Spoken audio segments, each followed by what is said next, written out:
ജ്യോതിപകം ജീവദായകം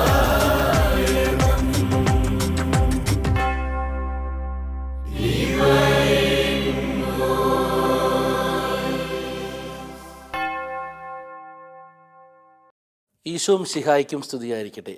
ലോകമെമ്പാടുമുള്ള goodness TV പ്രേക്ഷകർക്ക് divine voice എന്ന ഈ വചന ശുശ്രൂഷയിലേക്ക് സ്നേഹപൂർവ്വം സ്വാഗതം. നമുക്ക് ഒരു നിമിഷം കണ്ണുകളടയ്ക്കാം, പ്രാർത്ഥിക്കാം. ദൈവവചനം കേൾക്കാനായിട്ട് നമ്മൾ ഒരുങ്ങുകയാണല്ലോ. ഈ വചനം കേൾക്കുമ്പോൾ കർത്താവെ ഞങ്ങളുടെ ജീവിതങ്ങളിൽ അങ്ങ് ഇടപെടണമെന്ന് പ്രാർത്ഥിക്കാം. 2 മുറിക്കപ്പെടലുകളാണ് നമ്മെ കർത്താവ് ഓർമ്മിപ്പിക്കുക. 1 വചനം മുറിക്കപ്പെടണം, 2 ശരീരം മുറിക്കപ്പെടണം. ഈ 2 മുറിക്കപ്പെടലുകൾ ഉണ്ടാകുമ്പോഴാണ് കർത്താവിനോടൊപ്പം യാത്ര ചെയ്യാൻ നമുക്ക് സാധിക്കുള്ളൂ. ഇപ്പോൾ വചനം മുറിക്കപ്പെടാൻ പോകുന്ന സമയങ്ങളാണ്. ഈശോയെ വചനം മുറിക്കപ്പെടുമ്പോൾ ഞങ്ങളുടെ ജീവിതത്തിൽ അത് നന്മയായിട്ട് മാറുവാൻ കൃപ നൽകണമെന്ന് ആത്മാർത്ഥമായിട്ട് പ്രാർത്ഥിക്കാം. ഈ വചനം ശ്രവിക്കുമ്പോൾ നമ്മുടെ ജീവിതത്തിലെ ഏതെങ്കിലുമൊക്കെ നിയോഗം ഈ സമയത്ത് കർത്താവിന് സമർപ്പിക്കാം. ഈ വചന വായനയിലൂടെ, വചന സന്ദേശത്തിലൂടെ കർത്താവ് നമ്മളുടെ കൂടെ ഉണ്ടാകാൻ, പരിശുദ്ധാത്മാവ് നമ്മളെ നയിക്കാൻ ഇടവരുത്തണമെന്ന് ആത്മാർത്ഥമായിട്ട് പ്രാർത്ഥിക്കാം. യെശയ്യാപ്രവാചകൻ്റെ പുസ്തകം 26-ാം അധ്യായം 8-ാം വാക്യം കർത്താവിനെ ഞങ്ങൾ ഓർമ്മപ്പെടുത്തുന്നുണ്ടല്ലോ. അങ്ങയുടെ മുഖവും അങ്ങയുടെ ഓർമ്മയുമാണ് ഞങ്ങളുടെ ഹൃദയാഭിലാഷം. കർത്താവെ, അങ്ങയുടെ മുഖവും അങ്ങയുടെ ഓർമ്മയുമാണ് ഞങ്ങളുടെ ഹൃദയാഭിലാഷം. കർത്താവ്, നിന്നെ ഈ വചനം പങ്കുവയ്ക്കുന്നതിലൂടെ നിൻ്റെ മുഖം കാണാൻ, നിൻ്റെ ഓർമ്മ ഞങ്ങളുടെ ജീവിതങ്ങളിലേക്ക് കടന്നു വരുവാൻ ഞങ്ങളെ സഹായിക്കണമെന്ന് ആത്മാർത്ഥമായിട്ട് പ്രാർത്ഥിക്കാം. നമുക്കൊന്ന് സ്തുതിച്ച് പ്രാർത്ഥിക്കാം. Hallelujah, hallelujah, hallelujah. യേശുവേ നന്ദി, യേശുവേ സ്തുതി, യേശുവേ ആരാധന, ആരാധന, ആരാധന. സ്തുതി യേശുവേ നന്ദി, യേശുവേ സ്തുതി, ആരാധന, ആരാധന. Hallelujah, hallelujah, hallelujah, hallelujah, hallelujah, hallelujah. ഇന്ന് നമ്മൾ വിചിന്തനത്തിന് എടുക്കുന്ന വിഷയം വിശുദ്ധ യോഹന്നാൻ എഴുതിയ സുവിശേഷം 1-ാം അധ്യായം 35 മുതലുള്ള തിരുവചനങ്ങളാണ്. അടുത്ത ദിവസം യോഹന്നാൻ തൻ്റെ ശിഷ്യന്മാരിൽ 2 പേരോടുകൂടി നിൽക്കുമ്പോൾ യേശു നടന്നു വരുന്നത് കണ്ടു പറഞ്ഞു, ഇതാ ദൈവത്തിൻ്റെ കുഞ്ഞാട്. അവൻ പറയുന്നത് കേട്ട് ആ 2 ശിഷ്യന്മാർ യേശുവിനെ അനുഗമിച്ചു. യേശു തിരിഞ്ഞ് അവർ തൻ്റെ പിന്നാലെ വരുന്നത് കണ്ട് ചോദിച്ചു, നിങ്ങൾ എന്തന്വേഷിക്കുന്നു? അവർ ചോദിച്ചു, റബ്ബി, ഗുരു എന്നാണ് ഇതിനർത്ഥം. അങ്ങ് എവിടെയാണ് വസിക്കുന്നത്? അവൻ പറഞ്ഞു, വന്നു കാണുക. അവർ ചെന്ന് അവൻ വസിക്കുന്നിടം കണ്ടു. അന്ന് അവനോടൊപ്പം താമസിക്കുകയും ചെയ്തു. അപ്പോൾ ഏകദേശം 10 മണിക്കൂറായിരുന്നു. യോഹന്നാൻ പറഞ്ഞത് കേട്ട് അവനെ അനുഗമിച്ച ആ 2 പേരിൽ ഒരുവൻ ശിമയോൻ പത്രോസിൻ്റെ സഹോദരൻ അന്ത്രയോസ് ആയിരുന്നു. അവൻ ആദ്യമേ തൻ്റെ സഹോദരനായ ശിമയോനെ കണ്ട് അവനോട്, ഞങ്ങൾ മിശിഹായെ, ക്രിസ്തുവിനെ കണ്ടു എന്ന് പറഞ്ഞു. അവനെ യേശുവിൻ്റെ അടുത്ത് കൊണ്ടുവന്നു. യേശു അവനെ നോക്കി പറഞ്ഞു, നീ യോഹന്നാൻ്റെ പുത്രനായ ശിമയോനാണ്. കേപ്പ, പാറ എന്ന് നീ വിളിക്കപ്പെടുന്നു. ഇപ്പോൾ നമ്മൾ വായിച്ചു കേട്ട സുവിശേഷ ഭാഗം എന്ന് പറഞ്ഞാൽ കർത്താവിൻ്റെ ആദ്യത്തെ ശിഷ്യന്മാരെ കുറിച്ചുള്ള ഭാഗം യോഹന്നാൻ രേഖപ്പെടുത്തുന്നതാണ്. മറ്റ് സമാന്തര സുവിശേഷങ്ങൾ, സിനോപ്റ്റിക് ഗോസ്പൽസ് എന്നാണ് ലൂക്ക, മത്തായി, മാർക്കോസ് സുവിശേഷങ്ങൾ നമ്മൾ വിളിക്കുക. അതിൽ ആദ്യത്തെ ശിഷ്യന്മാർ കടൽ തീരത്ത് വെച്ചാണ് അവരെ വിളിക്കുന്നതും മനുഷ്യരെ പിടിക്കുന്നവരാക്കാം എന്നൊക്കെ പറഞ്ഞ് കർത്താവ് അവരെ ചേർക്കുന്നതൊക്കെയാണ് നമ്മൾ വായിച്ചു കേട്ടുള്ളത്. പക്ഷേ യോഹന്നാൻ്റെ സുവിശേഷത്തിൽ യോഹന്നാൻ ആദ്യത്തെ ശിഷ്യന്മാർ എന്ന് പറഞ്ഞ് വിളിക്കുന്നത് യോഹന്നാനും ഫിലിപ്പോസ്, അന്ത്രയോസ്, അവരെ കർത്താവ് കൂടെ കൂട്ടി എന്നുള്ളതാണ് ആദ്യത്തെ ശിഷ്യന്മാരുടെ അനുഭവം. ആ വിവരണമാണ് നമ്മൾ ഇന്ന് വായിച്ചു കേട്ടത്. അപ്പോൾ പത്രോസിൻ്റെ സഹോദരനായ അന്ത്രയോസ് പത്രോസിനോട് പോയി പറയാണ്, ഞാൻ റബ്ബീനെ കണ്ടു, ഗുരുവിനെ കണ്ടു, നീ വാ, ഞങ്ങൾ താമസിച്ച അവനോടൊപ്പം നീ ഒന്ന് വന്ന് എക്സ്പീരിയൻസ് ചെയ്യ്, നീ ഒന്ന് അനുഭവിക്കുക. ആ മനുഷ്യരെന്തൊക്കെയോ പ്രത്യേകതകളുണ്ട്. അത് മിശിഹാണെന്ന് പോലും അവർക്കറിയില്ല. പക്ഷെ ഗുരുവാണ്. അവൻ്റെ മൊഴികൾ, അവൻ്റെ ശീലങ്ങൾ, അവൻ്റെ സമീപനങ്ങളൊക്കെ എന്തോ വ്യത്യാസങ്ങളൊക്കെ ഉണ്ട്. നീ ഒന്ന് വന്ന് കാണുക എന്ന് പറഞ്ഞ് പത്രോസിനെ ക്ഷണിക്കുന്നത് അന്ത്രയോസാണ്. അപ്പോൾ നമുക്ക് ഏറ്റവും ആദ്യത്തെ മാർപ്പാപ്പ അല്ലെങ്കിൽ സഭയുടെ തലവനായിട്ട് നമുക്ക് കിട്ടിയത് പത്രോസിനെയാണ്. ഈ പത്രോസിനെ ഈശോയുടെ അടുത്തേക്ക് എത്തിച്ചത് അന്ത്രയോസാണ്. അപ്പോൾ ഇന്ന് നമ്മൾ ചിന്തിക്കുന്നൊരു കാര്യം, കർത്താവിനെ കാണിച്ചു കൊടുക്കുന്നവരായിട്ട് മാറാനായിട്ട് നമുക്ക് സാധിക്കണം. അതാണ് കത്തോലിക്ക വിശ്വാസത്തിൻ്റെ അടിസ്ഥാനം. 2-ാം വത്തിക്കാൻ സുനഹദോസിന് ശേഷമുള്ള ഡിക്രികളിലൊക്കെ കൃത്യമായിട്ടും സഭ നമ്മളെ എടുത്ത് പറഞ്ഞ് പഠിപ്പിക്കുന്ന ഒരു കാര്യം, വിശ്വാസ കൈമാറ്റത്തിൻ്റെ ഉടമസ്ഥവരാകണം നമ്മൾ ഓരോരുത്തരും. ഓരോ മനുഷ്യരും, ഓരോ കത്തോലിക്കരും, ഓരോ ക്രിസ്ത്യാനിയും കർത്താവിനെ അനുഭവിച്ചറിഞ്ഞ് ആ അനുഭവിച്ച കർത്താവിനെ കൊടുക്കാനായിട്ട് സാധിക്കും. ഈ കർത്താവിനെ അനുഭവിക്കുക എന്ന് പറയുമ്പോൾ വളരെ വ്യത്യസ്തമായൊരു സമീപനമാണ് നമുക്കുള്ളത്. ഇപ്പോൾ നമ്മളോട് ആരെങ്കിലുമൊക്കെ കർത്താവിനെ അനുഭവിച്ച ഒരു അനുഭവം പറയുമെന്ന് ചോദിക്കുമ്പോൾ ഞാൻ വയ്യാതെ കിടക്കായിരുന്നു, അപ്പോൾ എന്നെ സുഖപ്പെടുത്തി, അല്ലെങ്കിൽ എനിക്കിങ്ങനെ ഒരു പരീക്ഷ എഴുതിയിട്ടുണ്ടായിരുന്നു, ആ പരീക്ഷയിൽ എനിക്ക് വിജയം കിട്ടി, അല്ലെങ്കിൽ ഞാൻ ഇങ്ങനെ ചെയ്തു അതുകൊണ്ട് എനിക്ക് ഇത്ര വലിയ ഇത് കിട്ടി, അങ്ങനെയുള്ള അനുഭവങ്ങളൊക്കെയാണ് നമ്മൾ കേൾക്കാറ്. പക്ഷേ ഒന്ന് ആലോചിച്ച് നോക്കിയേ, ഓരോ ദിവസവും കർത്താവ് നമ്മുടെ ജീവിതത്തിൽ ഇടപെടുന്നുണ്ടല്ലോ. കർത്താവിനെ അനുഭവിക്കാൻ നമുക്ക് സാധിക്കുന്നുണ്ടോ എന്നുള്ളതാണ്. കാരണം ഞാൻ വയ്യാതെ കിടക്കുമ്പോഴാണ് എനിക്ക് സൗഖ്യത്തിലൂടെയാണ് കർത്താവിനെ കാണാൻ പറ്റിയെങ്കിൽ, ഞാൻ വയ്യാതിരിക്കുന്ന സമയത്ത് കർത്താവ് എനിക്ക് രോഗപീഠകൾ ഇല്ലാതാക്കാൻ സഹായിച്ചു എന്നതുപോലും കർത്താവിനെ കണ്ടുമുട്ടുന്ന അനുഭവമല്ലേ. അപ്പോൾ ഓരോ നിമിഷവും, ഒരു മനുഷ്യൻ്റെ ഓരോ നിമിഷവും കർത്താവിനെ കണ്ടുമുട്ടുന്ന സമയങ്ങളാണ്. അതിന് പ്രത്യേക സമയങ്ങൾ എന്ന രീതിയിലേക്ക് നമ്മൾ മാറ്റി മറിക്കേണ്ട കാര്യമില്ല എന്നാണ് കർത്താവ് നമ്മളെ ഓർമ്മപ്പെടുത്തുന്നത്. അതുകൊണ്ട് ഓരോ നിമിഷവും കർത്താവിനെ കണ്ടുമുട്ടുന്നവരാണ്. അപ്പോൾ ഇന്ന് നമ്മൾ ചിന്തിക്കുന്നത് കർത്താവിനെ കാണിച്ചു കൊടുക്കുന്നവരായിട്ട് മാറാൻ സാധിക്കണം. കർത്താവിനെ കാണിച്ചു കൊടുക്കാനായിട്ട് സാധിക്കണമെങ്കിൽ ഈ അന്ത്രയോസ് പത്രോസിൻ്റെ അടുത്ത് പോയി പറഞ്ഞതുപോലെയാകണം. അന്ത്രയോസ് കർത്താവിൻ്റെ അടുത്ത് വന്നു, കർത്താവിനോട് ചോദിച്ചു, കർത്താവേ, ഗുരു, നീ എവിടെയാണ് വസിക്കുന്നത്? നീ വന്ന് കാണ് എന്ന് കർത്താവ് പറഞ്ഞു. അവനോടൊപ്പം പോയി, അവൻ്റെ ഒപ്പം വസിച്ചു, അനുഭവിച്ചു. അപ്പോൾ കണ്ടു, അനുഭവിച്ചു, കാണുകയും അനുഭവിക്കുകയും ചെയ്തു. ചിലപ്പോഴൊക്കെ നമ്മുടെ വിശ്വാസ ജീവിതത്തിൻ്റെ ഒരു അപാകത എന്ന് പറയുന്നത് നമ്മൾ കാണുന്നു, കണ്ടതിന് ശേഷം നമ്മൾ തീരുന്നു, പിന്നെ അനുഭവിക്കാൻ നമുക്ക് സാധിക്കുന്നില്ല. നമ്മൾ വിശുദ്ധ കുർബാന എല്ലാ ദിവസവും അർപ്പിക്കുന്നവരാകാം, പക്ഷേ വിശുദ്ധ കുർബാനയുടെ അനുഭവം എന്തുകൊണ്ടാണ് നമുക്ക് പലപ്പോഴും ലഭിക്കാത്തത്? അത് വെറുതെ കണ്ടു എന്നുള്ളത് കൊണ്ടാണ്. നമ്മളെപ്പോഴും പറയുന്നതാണ് കുർബാന കണ്ടു, കുർബാന കണ്ടു. കുർബാന കാണാനുള്ളതല്ല, കുർബാന അർപ്പിച്ച് അനുഭവിക്കാനുള്ളതാണ്. അപ്പോൾ കണ്ടു എന്നതിൽ നിന്ന്, കാഴ്ചയിൽ നിന്ന് അനുഭവത്തിലേക്ക് മാറാനായിട്ടുള്ള ഒരു വിളിയും കൂടിയുണ്ട് എന്ന് നമ്മളെ കർത്താവ് ഇന്ന് ഓർമ്മിപ്പിക്കുകയാണ്. അപ്പം അന്ത്രയോസ് കർത്താവിനെ കണ്ടു, കർത്താവിനോടൊപ്പം സഞ്ചരിച്ചു, കർത്താവ് താമസിക്കുന്ന ഇടത്തിൽ വസിച്ചു, ഒരു ദിവസം കർത്താവിനോടൊപ്പം ചെലവഴിച്ചു, അനുഭവം പങ്കുവച്ചു, അനുഭവത്തിലൂടെ കടന്നുപോയി. അപ്പോൾ എന്താണ് അവിടെ നടന്നതെന്നൊന്നും സുവിശേഷം നമ്മൾ വിവരിച്ച് പറയുന്നില്ല. പക്ഷേ അവൻ അനുഭവിച്ചപ്പോഴാണ് അവൻ്റെ അടുത്തേക്ക് ഇനിയും ആളുകൾ എത്തണമെന്ന് അവൻ ആഗ്രഹിച്ചത്. തൻ്റെ സഹോദരൻ ആ നന്മ കാണാതെ പോകരുത് എന്ന് അവൻ ആഗ്രഹിച്ചത്. അതുകൊണ്ടാണ് പത്രോസ് ശ്ലീഹായുടെ അടുത്ത് ഓടി വന്ന് പറഞ്ഞത്, വാടാ ശിമിയോനെ വാ, ഞാൻ ഒരാൾ കണ്ടിട്ടുണ്ട്, വാ നമുക്ക് ആളെയൊക്കെ ഒന്ന് കാണാൻ പോവാമെന്ന് പറഞ്ഞ്.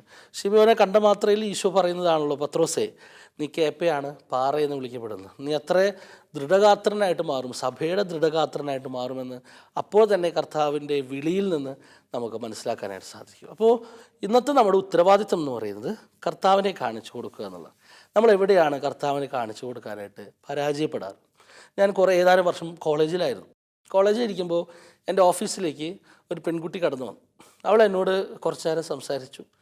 അങ്ങനെ സംസാരിച്ചു, ഒരു കത്തോലിക്ക പെൺകുട്ടിയാണ്. അവൾ സംസാരിച്ച് കഴിഞ്ഞ് കുറച്ച് കഴിഞ്ഞപ്പോൾ എന്നോട് പറഞ്ഞു, അച്ഛാ, എനിക്കൊരു കാര്യമുണ്ട്. എനിക്കുണ്ടാകുന്ന കുഞ്ഞുങ്ങളെ, എനിക്ക് മക്കളുണ്ടാകുകയാണെങ്കിൽ ആ മക്കളെ 18 വയസ്സിന് ശേഷമാണ് മാമോയിസ് കൊടുക്കുള്ളൂ. 18 വയസ്സിന് ശേഷം മാത്രമാണ് ഞാൻ മാമോയിസ് കൊടുക്കുള്ളൂ, അല്ലെങ്കിൽ ക്രിസ്ത്യാനി ആക്കുള്ളൂ. 18 വയസ്സ് വരെ അവൻ വളരട്ടെ, അല്ലെങ്കിൽ അവൾ വളരട്ടെ, അതിനുശേഷം അവന് അല്ലെങ്കിൽ അവൾക്ക് ഇഷ്ടമുള്ള മതം സ്വീകരിക്കാൻ ഞാൻ തയ്യാറാക്കും. ഞാൻ പറഞ്ഞു, നീ എന്തുകൊണ്ടാണ് അത് അങ്ങനെ പറഞ്ഞത്? അപ്പോൾ അവൾ പറഞ്ഞു, എനിക്ക് എൻ്റെ മാതാപിതാക്കളോടുള്ള ഏക ദേഷ്യം എന്ന് പറയുന്നത്, എനിക്ക് ഓർമ്മയില്ലാത്ത കാലഘട്ടത്തിൽ എനിക്ക് മാമോയിസ് നൽകി. അപ്പം എനിക്ക് കത്തോലിക്ക വിശ്വാസമോ ക്രിസ്ത്യാനിറ്റിയെ കുറിച്ചോ ഒന്നും അറിയാത്ത കാലഘട്ടത്തിൽ എനിക്ക് മാമോയിസ് നൽകിയിട്ട് എന്നെ ക്രിസ്ത്യാനിയാക്കിയിട്ട് എന്താ കാര്യം ഉണ്ടായി? എനിക്ക് ആ വിശ്വാസത്തെക്കുറിച്ച് അറിഞ്ഞാലേ എനിക്ക് സാധിക്കുകയുള്ളൂ. അതുകൊണ്ട് എൻ്റെ മക്കളെ ഞാൻ മാമോയിസ് കൊടുത്തുനിന്ന് വരും, ചിലപ്പോൾ കൊടുത്തില്ല എന്ന് വരും. അത് അവൻ്റെ അല്ലെങ്കിൽ അവളുടെ ഇഷ്ടമാക്കി ഞാൻ അതിനെ മാറ്റുമെന്ന്.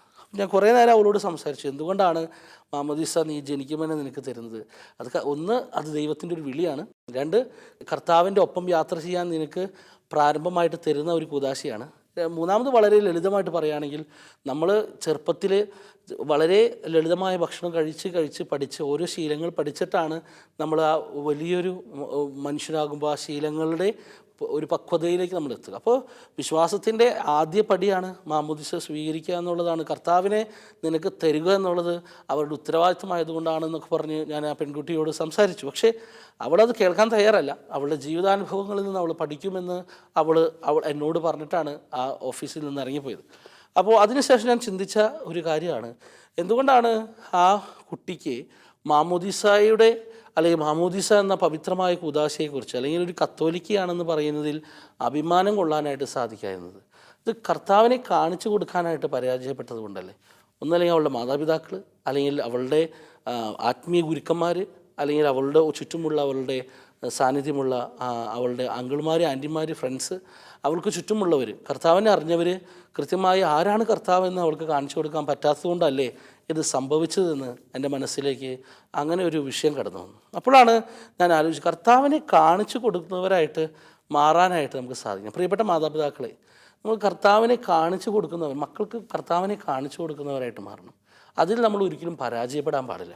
നമുക്ക് ഞായറാഴ്ച വേദോപദേശമുണ്ടല്ലോ, അതിലൂടെ കർത്താവിനെ കണ്ടുമുട്ടല്ലോ, അതിലൂടെയാണല്ലോ വിശ്വാസ സത്യങ്ങൾ കൊടുക്കേണ്ടത് എന്നൊക്കെ നമ്മൾ വിചാരിക്കുന്നെങ്കിലും നിങ്ങളൊന്ന് ആലോചിച്ച് നോക്കി, ഏറ്റവും അധികം സമയം അവർ ചിലവഴിക്കുന്നത് നിങ്ങളോടൊപ്പമാണ്.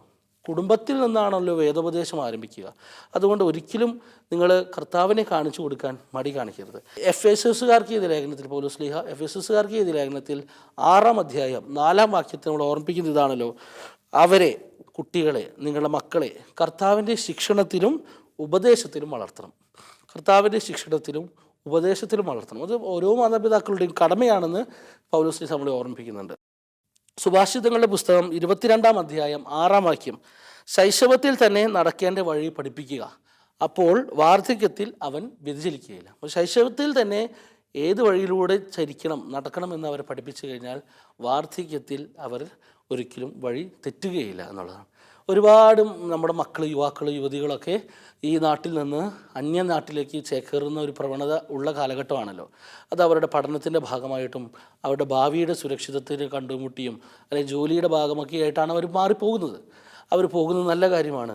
കുടുംബത്തിന് ഒരു സുസ്ഥിരമായ ഒരു സമ്പാദ്യത്തിന് വേണ്ടിയൊക്കെ ലക്ഷ്യം വെച്ചിട്ടാണ് പോകുന്നത്. നമുക്ക് അവരെ തടയാനും സാധിക്കുകയില്ല ഈ കാലഘട്ടത്തിൽ. പക്ഷേ അവിടെയുള്ള അവരുടെ ജീവിതം, അവരുടെ വിശ്വാസ ജീവിതം എങ്ങനെയാണ്, എപ്രകാരമാണെന്ന് നമ്മൾ കണ്ടറിയേണ്ടത് അല്ലെങ്കിൽ വിവേചിച്ചറിയേണ്ടത് നല്ലതായിരിക്കും. ഒരുപക്ഷെ ഒരു വീഡിയോ കോളിലൂടെയൊക്കെ ആയിരിക്കും നിങ്ങളുടെ മുമ്പിൽ അവരെത്തുക. ഒരു വീഡിയോ കോളിലോ അല്ലെങ്കിൽ ഒരു ഓഡിയോ കോളിലൂടെയൊക്കെ ആയിരിക്കും എല്ലാ ദിവസവും നിങ്ങളുടെ മുമ്പിൽ എത്തുക. ബാക്കിയുള്ളവരുടെ സമയങ്ങൾ, അവരുടെ എൻ്റർടൈൻമെൻറ്റ്സ്, അവരുടെ ബാക്കിയുള്ള സമയങ്ങൾ, പഠനത്തിന് ശേഷമുള്ള, ജോലിക്ക് ശേഷമുള്ള അവരുടെ ബാക്കി ഉള്ള സമയങ്ങൾ എപ്രകാരമാണ് അവർ ചെലവഴിക്കുന്നതെന്ന് നമ്മൾ അറിഞ്ഞിരിക്കണം എന്നുള്ളത് പ്രിയപ്പെട്ട മാതാപിതാക്കൾ നിങ്ങൾ ഓർമ്മപ്പെടുത്തുകയാണ്. അവിടെയുള്ള ശുശ്രൂഷ ചെയ്യുന്ന വൈദികരോടും അവിടെ സമർപ്പിതരായി ജീവിക്കുന്നവരോടും അവിടെ മുതിർന്നവരായിട്ട് ജീവിക്കുന്നവരോടൊക്കെ ഒന്ന് അറിഞ്ഞ് നമ്മുടെ മക്കളൊക്കെ എങ്ങനെയാണ് അവിടെ വളരുന്നതെന്ന്, എങ്ങനെയാണ് അവർ ജീവിക്കുന്നതെന്ന്. ഒരുപക്ഷെ സ്വാതന്ത്ര്യം ആഗ്രഹിച്ചുകൊണ്ടാണ് അവരിവിടെ നിന്ന് പോകുന്നതെന്നൊക്കെ പറയുന്നവരുണ്ട്. ആ സ്വാതന്ത്ര്യം എപ്രകാരമാണ് അവരവിടെ ഉപയോഗിക്കുന്നത് എന്നുള്ളത് നമ്മൾ കണ്ടറിയണം.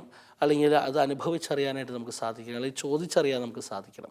അപ്പോൾ അവിടെയാണ് അവരുടെ സ്വാതന്ത്ര്യം, ആ അമിതമായ സ്വാതന്ത്ര്യത്തിലേക്ക് അവർ പ്രവേശിക്കുകയാണെങ്കിൽ, അല്ലെങ്കിൽ നമ്മളുടെ ഒരു ജീവിതത്തിൻ്റെ ഒരു കത്തോലിക്ക വിശ്വാസ ജീവിതത്തിൽ നിന്ന് അകന്ന് അവർ ജീവിക്കുകയാണെങ്കിൽ, ഒരുപക്ഷേ നാട്ടിലുള്ളപ്പോൾ +2 വരെയൊക്കെ വളരെ മികച്ച ഒരു മകനായിട്ട് മകളായിട്ട് വളർന്നവരാകാം, ക്ലാസ് ഫസ്റ്റൊക്കെ ആയിട്ട് മാറിയിട്ടുണ്ടാവാം, സ്കോളർഷിപ്പൊക്കെ കിട്ടിയിട്ടുണ്ടാവാം, അല്ലെങ്കിൽ ദേവാലയത്തിൻ്റെ എല്ലാ പ്രവർത്തനങ്ങളും, വിശ്വാസപരമായ എല്ലാ പ്രവർത്തനങ്ങളിലും വളരെ ഊർജ്ജസ്വലമായിട്ട് പ്രവർത്തിച്ചവരാകാം. പക്ഷേ ഇവിടെ നിന്ന് മാറ്റി പറിക്കുമ്പോൾ അല്ലെങ്കിൽ പറിച്ച് നടുമ്പോൾ അവരെപ്രകാരമാണ് അവർ ജീവിതശൈലിയിലേക്ക് മാറുന്നത് എന്ന് നമ്മൾ വിലയിരുത്തുന്നത് നല്ലതാണ്. കാരണം അവിടെയാണ് നമ്മൾ എത്രമാത്രം ക്രിസ്തുവിനെ അവർക്ക് കാണിച്ചു കൊടുത്തിട്ടുണ്ട് എന്ന് മനസ്സിലാക്കാനായിട്ട് സാധിക്കുക. അവിടെയുള്ള ഏതാനും ചെറുപ്പക്കാർ, ജിസി യൂത്തിലെ കുട്ടികളൊക്കെ ചില സമയത്തൊക്കെ എന്നെ ഫോൺ വിളിക്കാറുണ്ട്, എന്നോട് സംസാരിക്കാറുണ്ട്, അവർക്ക് വരുന്ന പ്രലോഭനങ്ങളെക്കുറിച്ച് സംസാരിക്കാറുണ്ട്.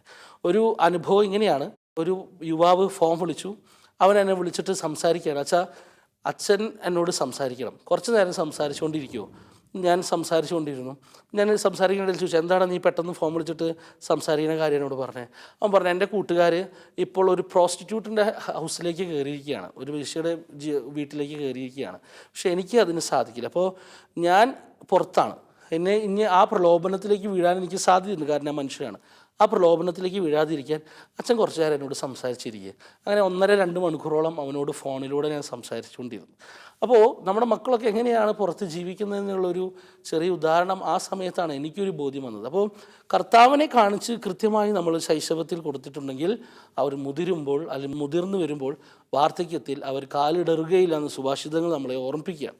അതുകൊണ്ട് കർത്താവിനെ കാണിച്ചു കൊടുക്കുന്നവരായിട്ട് നമ്മൾ മാറണം. കർത്താവിനെ എങ്ങനെയാണ് നമ്മൾ കാണിച്ചു കൊടുക്കുക?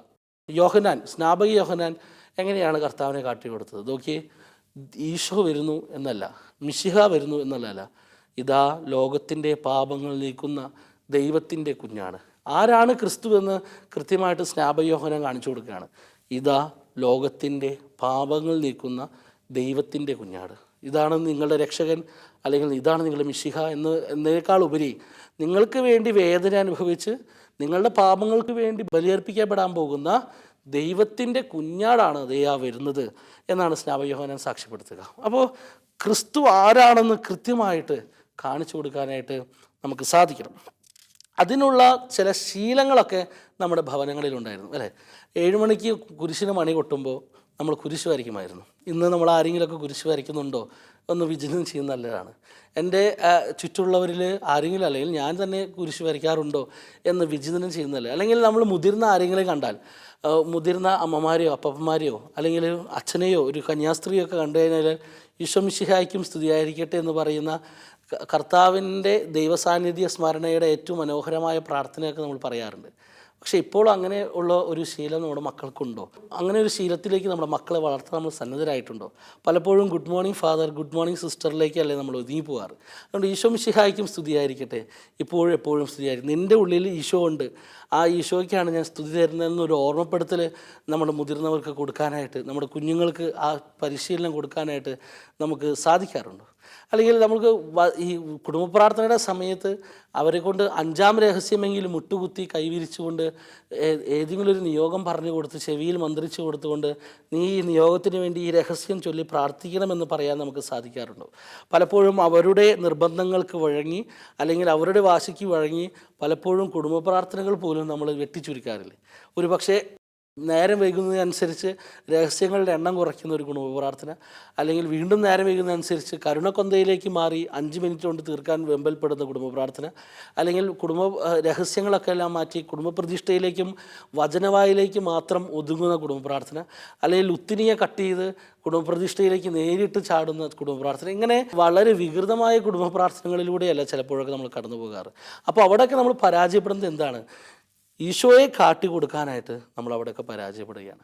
അങ്ങനെ നമ്മൾ പരാജയപ്പെടുമ്പോൾ ഈ വരുന്ന ഭാവി, നമ്മുടെ മക്കളുടെ ഭാവിയിലേക്ക് നമ്മൾ കണ്ണോടിക്കുമ്പോൾ അത് വളരെ നമ്മളെ ഭയപ്പെടുത്തുന്ന ഒരു ഓർമ്മയാണ് നമുക്ക് നൽകുക, അല്ലെങ്കിൽ ഭയപ്പെടുത്തുന്ന ഒരു ഭാവിയാണ് അവരെ കാത്തിരിക്കുന്നതെന്ന് നമുക്ക് സൂചന തരികയാണ്. അതുകൊണ്ട് നല്ല ശീലങ്ങൾ വീണ്ടും നമുക്കൊന്ന് പൊടി തട്ടിയെടുക്കാം, നമ്മുടെ മക്കളെ ഒന്ന് പഠിപ്പിക്കാം, പരിശീലിപ്പിക്കാം. നല്ല നല്ല ശീലങ്ങൾ, കത്തോലിക്ക പാരമ്പര്യ ശീലങ്ങളൊക്കെ നമുക്കുണ്ടായിരുന്നു. ആ ശീലങ്ങളിലേക്ക് നമ്മുടെ മക്കളെ കൊണ്ടുവരാനായിട്ട് നമുക്ക് പരിശ്രമിക്കാം. നമ്മുടെ മക്കളെ ആ ശീലങ്ങളിൽ വളരാനായിട്ട്, അങ്ങനെ വിശ്വാസ കൈമാറ്റ പ്രക്രിയയിലൂടെ അവരും നമ്മളും കടന്നു പോകാനായിട്ട് നമുക്ക് പ്രാർത്ഥിക്കാം. ഈ കഴിഞ്ഞ 2 മാസം മുമ്പ് KCC എന്നൊരു programme, all Kerala campus conference എന്നൊരു പ്രോഗ്രാം നടക്കുകയുണ്ടായിരുന്നു. അത് എറണാകുളത്ത് വെച്ചാണ് നടന്നത്. ഏകദേശം 1700ഓളം യുവാക്കളാണ് അതിൽ പങ്കെടുത്തത്. അതിൽ ഏറ്റവും ഹൃദയസ്പർശിയായിട്ടുള്ള ഒരു നിമിഷം ഉണ്ടായിരുന്നു. അത് ഇപ്രകാരമാണ്: ആരാധനയ്ക്ക് ഗ്രൗണ്ടിൻ്റെ നടുവിൽ വിശുദ്ധ കുർബാന എഴുന്നള്ളിച്ച് വെച്ച് പ്രാർത്ഥിക്കാൻ പോകുന്ന സമയം ഇവർ ക്ലാസ്സുകൾ കേൾക്കുന്നത് ഹാളിൻ്റെ ഉള്ളിൽ നിന്നാണ്. ഈ ഹാളിൻ്റെ ഉള്ളിൽ നിന്ന് ഈ ഗ്രൗണ്ടിലേക്ക്, മൈതാനത്തിലേക്ക് എത്തണമെങ്കിൽ ഏകദേശം 1 കിലോമീറ്ററിൻ്റെ അടുത്ത് ദൂരമുണ്ട്. ഈ ദൂരത്തിലേക്ക് 700-ൽ പരം വോളണ്ടിയേഴ്സ്, കുട്ടികൾ, നമ്മുടെ മക്കൾ മുട്ടുകുത്തി 1 മണിക്കൂറോളം, ചരലിൽ മുട്ടുകുത്തി 1 മണിക്കൂറോളം ജപമാല അർപ്പിച്ച് പ്രാർത്ഥിക്കുന്ന ഒരു കാഴ്ചയുണ്ടായിരുന്നു. ആ ആരാധനയ്ക്ക് പോകുന്ന ഏതൊരു മനുഷ്യനും ഇവരുടെ നടുവിലൂടെ വേണം കടന്നു പോകാനായിട്ട്. ആ കടന്നുപോകൽ വളരെ ഹൃദയസ്പർശിയായൊരു നിമിഷങ്ങളായിരുന്നു. അവർ ആർക്ക് വേണ്ടിയാണ് പ്രാർത്ഥിച്ചത്? ആ നടന്നു പോകുന്ന ഓരോ മനുഷ്യനു വേണ്ടി അവർ പ്രാർത്ഥിച്ചുകൊണ്ടിരിക്കുകയായിരുന്നു. ആരാധന മുമ്പിലെത്തി ആരാധിച്ചതിന് ശേഷം, ആ ആരാധന സമാപിച്ചതിന് ശേഷം തിരിച്ച് അവർ ഹാളിൽ എത്തുന്നത് വരെ ഈ പിള്ളേരുകളൊക്കെ മുട്ടുകുത്തി മറ്റുള്ളവർക്ക് വേണ്ടി പ്രാർത്ഥിക്കുന്ന ഒരു ഹൃദയസ്പർശിയായ കാഴ്ചയുണ്ടായിരുന്നു. അതുകൊണ്ട് എല്ലാ മക്കളുടെയും ഭാവികൾ ദുസ്സഹമായി കൊണ്ടിരിക്കുക എന്നുള്ളതല്ല ഞാൻ ഉദ്ദേശിച്ചത്. കർത്താവിനെ കാണിച്ചു കൊടുക്കുന്ന ഒരുപാട് മനുഷ്യരും ഇന്നും ഈ ലോകത്തുണ്ട് എന്നുള്ള ഓർമ്മപ്പെടുത്തലാണ് ഞാൻ നിങ്ങൾക്ക് തരാനായിട്ട് പരിശ്രമിച്ചത്. അതുകൊണ്ട് കർത്താവിനെ കാണിച്ചു കൊടുക്കുന്നവരായിട്ട് നമുക്ക് മാറണം. അന്ത്രയോസ് പത്രോസിനോട് പറഞ്ഞതുപോലെ, വാടാ നമുക്ക് കർത്താവിനെ കാണാം, കർത്താവിനെ ഒന്ന് അനുഭവിക്കാം, കുറച്ചു നേരം കർത്താവിൻ്റെ ഒപ്പം ആയിരിക്കാം എന്ന് പറയാൻ നമുക്ക് സാധിക്കണം. അല്ലെങ്കിൽ നമ്മുടെ സുഹൃത്തുക്കളെ, നമ്മുടെ മക്കളെ മാത്രമല്ല, നമ്മുടെ പ്രിയപ്പെട്ട യുവജനങ്ങൾ, നമ്മുടെ സുഹൃത്തുക്കളൊക്കെ ഒന്ന് കൈപിടിച്ചിട്ട് വാടാ നമുക്ക് ഈശോടൊപ്പം കുറച്ചു നേരം ഇരുന്നാലോ എന്ന് പറയാനായിട്ട് സാധിക്കണം. തിരുവനന്തപുരം എഞ്ചിനീയറിംഗ് കോളേജിലെ ഒരു യുവാവ് ചെയ്യുന്ന ഒരു പ്രവൃത്തി ഇതാണ്: അവൻ ക്ലാസ് കഴിഞ്ഞാൽ 10 പേരെയെങ്കിലും വിശുദ്ധ കുർബാനയ്ക്ക് കൂടെ കൂട്ടിക്കൊണ്ടു പോകും. വിശുദ്ധ കുമ്പസാരത്തിൽ അവരെ അണയ്ക്കും. അങ്ങനെ എല്ലാ ദിവസവും 10 പേരെ വെച്ച് അവൻ വിശുദ്ധ കുർബാനയ്ക്ക് വേണ്ടി കൊണ്ടുപോകാറുണ്ടായിരുന്നു. അവൻ്റെ അപ്പന് വയ്യാതെയായിട്ട് തിരിച്ച് അവൻ കോഴിക്കോട്ടേക്ക് വരുന്ന സമയത്ത് ബസ്സിലിരിക്കുമ്പോൾ എനിക്ക് ഫോൺ ചെയ്തിട്ട് പറഞ്ഞു, അച്ഛാ എനിക്ക് വളരെ വിഷമമുണ്ട്. ഞാൻ പറഞ്ഞു, അപ്പൻ്റെ കാര്യത്തെ ഓർത്ത് പേടിക്കേണ്ട, ഞാൻ നന്നായിട്ട് പ്രാർത്ഥിക്കാം. അച്ഛാ അപ്പൻ്റെ കാര്യത്തിന് ഓർത്ത് എനിക്ക് ഭയമില്ല, കാരണം കർത്താവ് അത് നോക്കിക്കൊള്ളും എന്ന് എനിക്ക് ഉറപ്പുണ്ട്. പക്ഷേ എനിക്ക് ഒരാഴ്ച ഇനി ലീവ് എടുത്തിട്ടാണ് പോകുന്നത്. ഈ 7 ദിവസം 10 പേരെ എനിക്ക് കൂട്ടിക്കൊണ്ടു പോകാനായിട്ട്, കർത്താവിൻ്റെ അടുക്കിലേക്ക് കൂട്ടിക്കൊണ്ടു പോകാനായിട്ട് എനിക്ക് സാധിക്കില്ലല്ലോ എന്ന് ഓർക്കുമ്പോൾ ഒരു വിഷമം എൻ്റെ മനസ്സിലുണ്ട് അച്ഛാ എന്ന് പറഞ്ഞു. അവനങ്ങനെ ആ 7 ദിവസത്തെ കുറിച്ച് ഓർത്ത് വിലപിച്ച് അല്ലെങ്കിൽ വിഷമിച്ചിങ്ങനെ യാത്രയാണ്. പക്ഷെ പിറ്റേ ദിവസം എന്ത് സംഭവിച്ചു? അവൻ കൊണ്ടുപോയ 10 പേരിൽ ഒരാൾ ഇവൻ അവിടെ ഇല്ല എന്ന് കണ്ടിട്ട് ആ റോൾ അവൻ ഏറ്റെടുക്കുകയാണ്. ആ പയ്യൻ മറ്റുള്ള 10 പേരെ കൊണ്ട് അങ്ങനെ അവൻ്റെ അതേ ശുശ്രൂഷ വീണ്ടും ആ ഒരാഴ്ചക്കാലം അവന് വേണ്ടി അവൻ നടത്തുകയാണ്. അപ്പോൾ കർത്താവിനെ ഒരു പ്രാവശ്യം നമ്മളൊന്ന് കാട്ടിക്കൊടുത്ത് അനുഭവിക്കാനായിട്ട് നമ്മൾ വിട്ടുകൊടുത്താൽ മതി. കർത്താവ് അവനെ തന്നെ ഓട്ടോമാറ്റിക്കലി അവനെ തന്നെ ഉയർത്തിക്കൊണ്ടുവരും. കർത്താവിനെ അനുഭവിക്കാനായിട്ട് അവനെ പഠിപ്പിക്കുമെന്ന് ഈ മക്കൾ നമുക്ക് കാട്ടിത്തരികയാണ്. അത് പ്രിയപ്പെട്ട മാതാപിതാക്കളെ, സഹോദരങ്ങളെ, ഈ വചന ശുശ്രൂഷയിൽ പങ്കുകൊണ്ടുകൊണ്ടിരിക്കുന്ന എല്ലാവരും മനസ്സിലൊന്ന് വിചിന്തനം ചെയ്യേണ്ടത് നല്ലതാണ്. കർത്താവിനെ കാട്ടിക്കൊടുക്കാനായിട്ട് എനിക്ക് സാധിക്കുന്നുണ്ടോ? കുറവുകളൊക്കെ ഉണ്ടാവും നമുക്ക്. നമ്മുടെ ജീവിതത്തിൽ കുറവുകളില്ലാത്ത മനുഷ്യരില്ല. എല്ലാ മനുഷ്യർക്കും കുറവുകളുണ്ട്, ബലഹീനതകളുണ്ട്. പക്ഷേ ഈ ബലഹീനതകളിലുള്ളിൽ പോലും കർത്താവിനെ കാട്ടിക്കൊടുക്കാനായിട്ട് എനിക്ക് സാധിക്കുന്നുണ്ടോ? എൻ്റെ ബലഹീനതകളിലൂടെ ഞാൻ കടന്നു പോകുമ്പോൾ വിശുദ്ധ കുമ്പസാരത്തിലേക്കാണെങ്കിൽ വിശുദ്ധ കുർബാന സ്വീകരണത്തിലൂടെ ഞാൻ പരിപോഷിതനായി കർത്താവിനെ കാട്ടിക്കൊടുക്കാൻ എനിക്ക് സാധിക്കുന്നുണ്ടോ? നമുക്ക് എല്ലാവർക്കും ഒന്ന് കരങ്ങൾ കൂപ്പാം, കണ്ണുകൾ അടയ്ക്കാം, ഈശോയോടൊന്ന് പ്രാർത്ഥിക്കാം. ഈശോയെ, മറ്റുള്ളവർക്ക് ഈശോയെ കാണിച്ചു കൊടുക്കാനുള്ള ഒരു കൃപ ഞങ്ങൾക്ക് നൽകണേ. ഞങ്ങളുടെ വാക്കുകൾ കൊണ്ടാകാം, അല്ലെങ്കിൽ ഞങ്ങളുടെ ചില സ്വഭാവങ്ങൾ കൊണ്ടാകാം, സമീപനങ്ങൾ കൊണ്ടാകാം, അല്ലെങ്കിൽ സാരില്ലടാ എന്ന് പറയുന്ന ചെറിയ ചെറിയ വാക്കുകളിലൂടെയൊക്കെ ആകാം. ഈശോയെ, നിന്നെ മറ്റുള്ളവർക്ക് കാണിച്ചു കൊടുക്കാനുള്ള ഒരു കൃപ ഞങ്ങൾക്ക് നൽകണേ. അത് ഞങ്ങളുടെ ഏറ്റവും പ്രഥമമായ ഉത്തരവാദിത്തമാക്കി കാണാനായിട്ട് ഞങ്ങളെ പഠിപ്പിക്കണം. ഞങ്ങളുടെ മക്കൾക്ക് ദൈവവചനം കൊടുക്കാൻ, ദൈവത്തെ കൊടുക്കാൻ, അവർക്ക് ദൈവസ്നേഹത്താൽ സമ്പുഷ്ടരാക്കാൻ ഞങ്ങളെ സഹായിക്കണേ. ഞങ്ങളുടെ സഹോദരങ്ങൾക്ക്, ഞങ്ങളുടെ ജീവിത പങ്കാളിക്ക്, ഞങ്ങളുടെ കുടുംബത്തിലെ ഓരോ വ്യക്തികൾക്ക്, ഈ വചനം കേട്ടുകൊണ്ടിരിക്കുന്ന ഓരോ മനുഷ്യർക്കും കർത്താവിനെ കാണിച്ചു കൊടുക്കാനുള്ള പ്രചോദനം ഉണ്ടാകട്ടെ എന്ന് ഞങ്ങൾ പ്രാർത്ഥിക്കുന്നു. പരിശുദ്ധ അമ്മയാണ് ആദ്യമായിട്ട് ഈശോയെ ലോകത്തിന് കാട്ടിത്തന്നത്. എലിശമ്മയുടെ അടുത്തേക്ക് ഓടിപ്പോയി, തിടുക്കത്തിപ്പോയി. എലിശമ്മ കണ്ട വഴി പറഞ്ഞു, ഇതാ നിൻ്റെ ഉദരത്തിൽ രക്ഷകനുണ്ടെന്ന്. കർത്താവിന് നീയാണ് ഏറ്റവും ആദ്യം കാട്ടിക്കൊടുത്തത്.